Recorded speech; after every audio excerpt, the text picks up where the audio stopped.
Welcome to Checkers Loves Books. This is the part of the show where I recommend books that I think you should be reading. And we have two fantastic books to talk about today. The first is a book for some younger readers, but I know a lot of you may have heard of this book series and you'll probably enjoy it at any age. That is the Arthur books. Now, many of you know Arthur from the TV series Arthur, but Arthur is also the star of an entire book series, and I'm sure some of you have had a chance to read a couple of these. But the great thing about Arthur books is that there's a lot of them. He's got Arthur, D.W., his whole family, his friend Buster, Binky Barnes, Mr. Rapper and the Teacher. There are all sorts of great characters in the Arthur books, and there's a lot of great stories in them. There are some stories in the Arthur books that might be exactly like things that happen in your life. Arthur might have friends like the friends you have in your life. It's very what I call realistic. It's a lot like the real world when you read this book, even though it's about a character who's an aardvark and he's got friends who are bunny rabbits and things like that.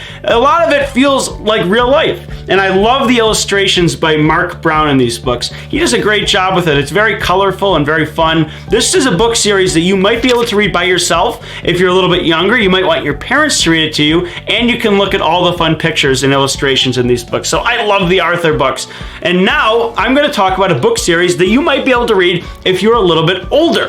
Today we're talking about book series, not just one book. These books are called the Magic Treehouse books. They're great adventure stories about two characters, one named Jack and the other named Annie, his sister. They go on amazing fun adventures. They can go inside of this magic treehouse that takes them to different places, to different parts of the world, and to different time periods. So they can go back in time, they can meet knights and dragons and pirates, and in the first book, they meet dinosaurs. So it's a great adventure series. It's got a lot of fun story to it, and they're pretty short if you're a little bit older, so you can read a lot of these books. Look at them. There's been so many in these series. You can read a lot of them and pretty quickly. They're great stories to get into reading chapter books. They are great stories. They're a lot of fun to read, and I think you're really going to like the characters. The other great thing about this series of books is you might learn a lot about history. A lot of the books have facts and interesting things about them at the end of the book that will tell you the real life story of some of the places that Jack and Annie visit. So you might learn about pirates, you might learn about the old medieval knights, you might also learn about real life animals and creatures. You might learn about things in the forest, about the rainforest, the ocean. There is awesome stuff to learn in this series of books. So it's a great thing for adventure and fun, but also a great thing for real life stories and history. So we have the Magic Treehouse books and we have the Arthur books. Two great series of children's books that I think you're going to absolutely love. Take a look at them, read them, and check them out at the library. They should be pretty easy to find. And you might get into the whole series and just really love reading both of these series of books. Great stories, great characters. I'm sure you'll love it. Well, thank you so much for joining me on Checkers Loves Books. We will be back next week with two new book series or books to recommend.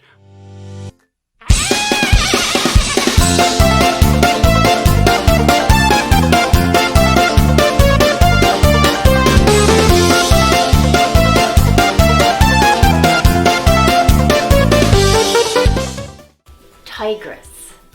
And the author is Helen Coucher. And look at that beautiful picture. The tigress. I have a feeling that is a word that means the girl tiger. Let's see here. I've had this book. Tigress by Helen Coucher. The quick, sharp calls of monkeys in the forest sanctuary warn deer that a tigress is near. I wonder, why do you think the deer would be running away if a tigress was near and the monkeys are warning them? What do you think?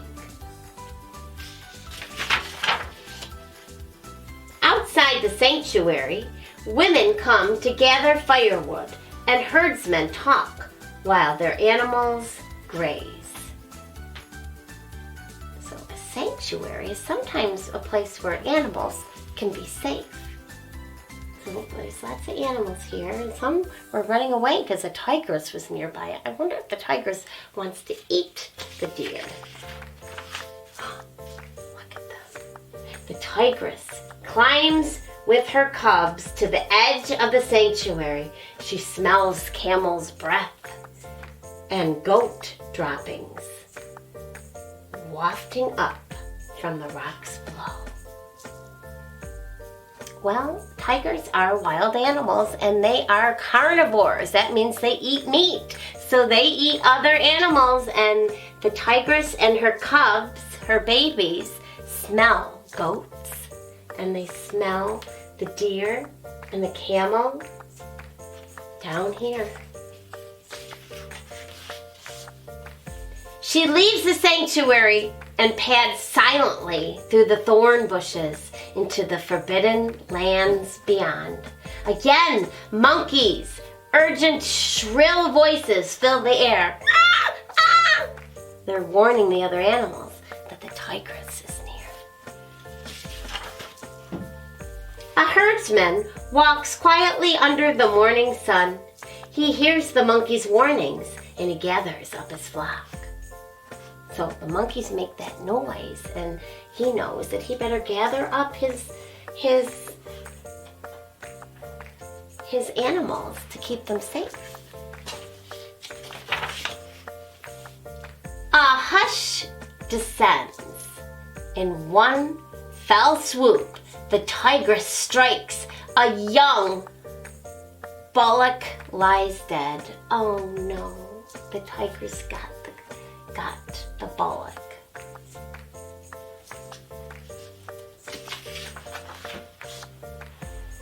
The poor herdsman cannot afford this loss, nor can his friends. He must warn them. So he's a little sad that he lost his animal. Sometimes that happens in the wild. So now he feels like he needs to tell his friends that there is a wild tiger nearby. So they better protect their animals. Meanwhile, the tigress drinks with her cubs at the water hole. Soon she will lead them back to the carcass to eat. So she killed that animal, and then they're going to drink some water and come back and eat it. The herdsmen move their flocks. Goat bells jingle as they scramble over the rocky hillside. So they already got one goat. I don't know if we can still see him laying there. I don't see him. But they gotta warn get all their animals safe and sound. That night at dusk, a stray camel is killed. Oh no, I got a camel too. They've got sharp teeth, big long teeth to tear the meat. Around the fire, the cool air buzzes with anxious murmurings. Some herdsmen talk of poisoning the camel meat before the tigress returns to eat. So they're thinking, if we fill that animal that it killed with poison, then maybe that'll get rid of the tiger. The sanctuary ranger understands the herdsmen must save their animals, but he finds a way to save the tigress. Together, they hatch a plan. So they decide, well, they don't want to kill the tiger, but they don't want the tiger hurting any more of their animals. So what is the plan going to be?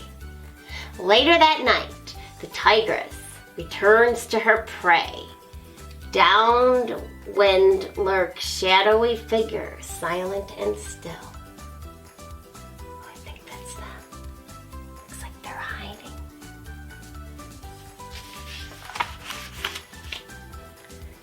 Suddenly, bangs and flashes fill the darkness. Sparks fly out from all sides. Only the way to the sanctuary is free. So the tigress had left the sanctuary to get to the goats and things. And it looks like they're setting off some sort of fireworks or something to send the tigers back to the sanctuary and away from their animals. The tigress and her cubs are filled with fear. They flee. That means they run away. As more and more firecrackers explode, hot on their tracks.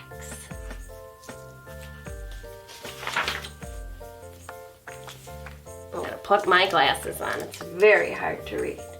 As dawn breaks, they reach the sanctuary. All is quiet and they can rest.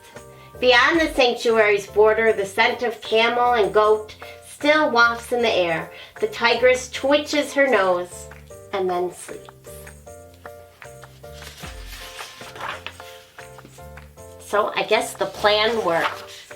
So they got the tigress and her cubs back to the sanctuary where they wouldn't hurt any more of the animals. Well, we did learn some things about tigers though in this book. They are beautiful animals, aren't they? All the beautiful pictures with the stripes. And they do eat other animals. So they found a safe way to make the tigress and her cubs go back so they wouldn't hurt any more animals. Tigress. Wow. Did you know? Trains can be powered by a variety of energy sources, including steam, diesel, and electricity. Early trains relied on ropes, horses, and gravity. Some high-speed rail services can reach speeds over 186 miles per hour. The United States of America had over 125,000 miles of railroad tracks in 2017. The library has tons of books about trains. Visit the library to learn more.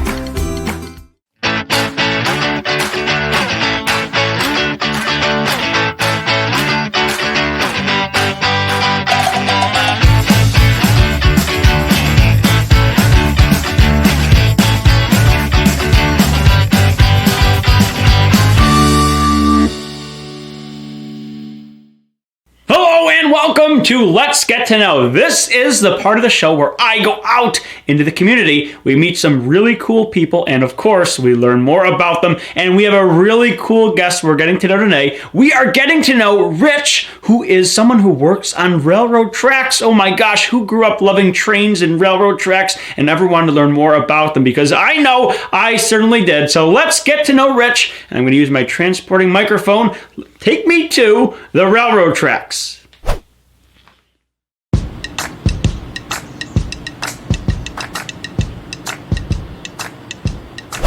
Whoa! We made it! This is a really cool place. Train tracks. This is where the trains go by. This is going to be fantastic. Let's not waste any time. Let's get right to it. Let's get to know Rich, the Roadmaster. How you doing, Rich? Good. How are you guys? Very good. So you're a Roadmaster. What does a Roadmaster mean? As a person is in charge of the construction and maintenance of the tracks that go all over America. So there's many of these throughout America, and there's lots of jobs that have that, and we go.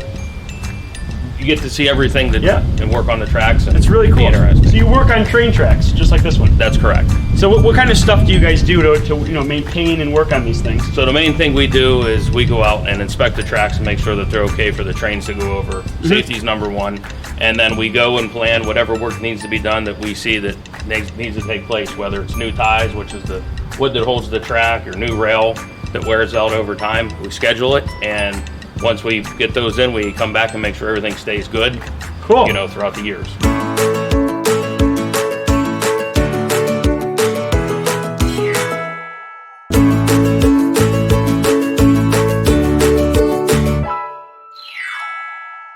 When you were growing up, did you love trains? Did you get into trains when you were younger? I think every kid likes them when they're younger. Yeah. And it came a point where I did some construction work after college, and made a change in careers, thinking that they would have workers that would work on the tracks. Mm-hmm. And lo and behold, they do. And applied for a railroad company, and here I am 13 years later, still doing it. That's so cool, because like that, and a firefighter, everyone loves trains and they like firefighting when they're younger. So it's cool to see people keep that going when they become adults and actually get to work on something like a train. That's really fun. Yeah. So what's your favorite thing about working here with trains and train tracks? The favorite thing is not being inside an office all day. Yeah. You get to be outside. You get to go outside, be around people. You get to look at projects from start to finish. You can see the work that's completed, and you get to be around some great people. Learn a lot of things, and every day something new. There's nothing really the same every day when you go out. So it's pretty fun.